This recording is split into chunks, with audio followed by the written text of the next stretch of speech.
วิจโยสัมโพธิมากันจิงอานันตัญญาโนโรกตโมตังปนมามิพุทธังตังปรมามิ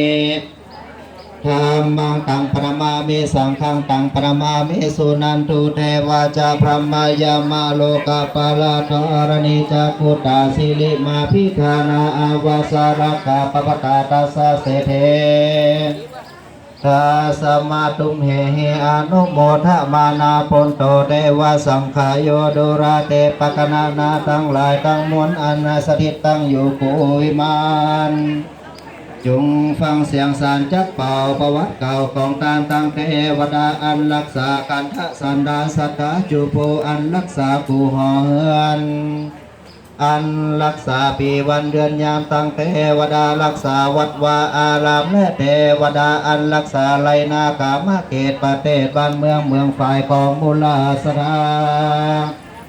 และรักษาเจนบ้านเจนเมืองกลางพรหมเทวดาจึงเจียงคานใสสะอาดปปตารุกขจาใสสีทุวากามานิเมฆลาเจอเทวันจำบุญจำบาปตนจำบุญอยากไม่การตามพยามาตนใจหันหัดเท้าพิเจ็บข้าวไปบนหนอากาศไปใจระวาธรณีสีกุตตะอัมมาตัตตะนาประมัยไอสวดอันเจนน้ำหมูเจ้าเข้าสู่โมทนาการถึงว่ากิยาตานอันทุกาทั้งหลายได้จัดไปเมื่อตามใดทิกากาละปัตนิยันเหตุดีสา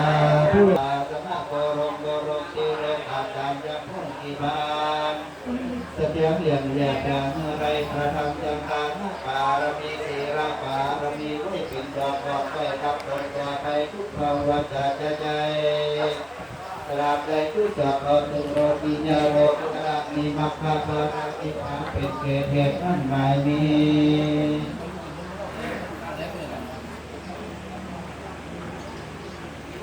นางโสภิตปิตาแสนผู้เป็นปีนายวันก็พานกันนางสีปิตาแสนผู้เป็นปีนายบุตรทางจิราวันปิตาแสนผู้เป็นปีนางยันจิรานายวิชาโกโกผู้เป็นปีนายนิพนธ์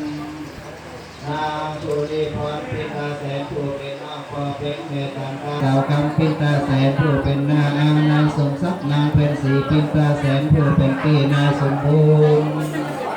นางสายทองเป็นตาแสนผู้เป็นพี่ผู้ใหญ่บุญเยบุญ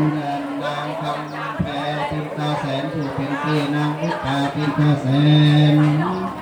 ผู้เป็นพี่ทัดนั้นเล่าลงมาหน่อยนี้แม่บัวไก่ชัยแสนผู้เป็นญาติห้อยเอกปฏิษนางสุพรรณดุงชมพูผู้เป็นญาติทัดนั้นเล่าลงมาหมายนี้นายสมนึกนางจันนีท่านนางชัยผู้เป็นญาตินางวนิดาศรีกำมูลผู้เป็นญาตินายสมชายนางเสียเป็นชัยแสนผู้เป็นญาตินายเสมือนนางสายสอนกระถินบ้านแม่เป็นผู้เป็นญาติป่อผมแม่บรรยายบานอ่อนผู้เป็นหลุมป่าบ่อสีวันแม่สมคิดปินตาแสนผู้เป็นเอาอาทัดนั่นเหล่าลง